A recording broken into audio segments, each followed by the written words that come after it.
ಕಳಚಿತು ಸಾಹಿತ್ಯ ಲೋಕದ ಮತ್ತೊಂದು ಕೊಂಡಿ. ಬದುಕಿನ ಯಾನ ಮುಗಿಸಿದ ಎಸ್ಎಲ್ ಭೈರಪ್ಪ. ಶೋಕ ಸಾಗರದಲ್ಲಿ ಕನ್ನಡ ಸಾಹಿತ್ಯ ಲೋಕ.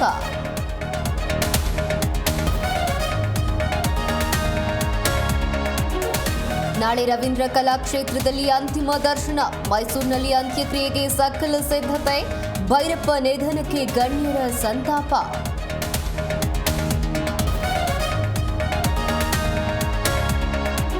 ಬಿಜೆಪಿ ನಾಯಕರಿಂದ ಗುಂಡಿ ಪಾಲಿಟಿಕ್ಸ್. ಬೆಂಗಳೂರು ಸೇರಿದಂತೆ ರಾಜ್ಯದ ವಿವಿಧೆಡೆ ಪ್ರೊಟೆಸ್ಟ್. ಸರ್ಕಾರದ ವಿರುದ್ಧ ಕಮಲ ಕಲಿಗಳ ಆಕ್ರೋಶ.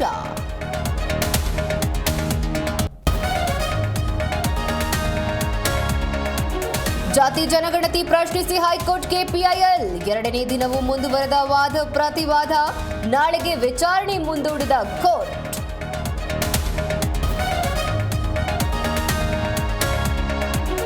ಪಹಲ್ಗಾಮ್ನಲ್ಲಿ ಉಗ್ರ ದಾಳಿ ಪ್ರಕರಣ. ಟೆರರಿಸ್ಟ್ಗೆ ಸಹಾಯ ಮಾಡಿದ್ದ ಆರೋಪಿ ಲಾಕ್.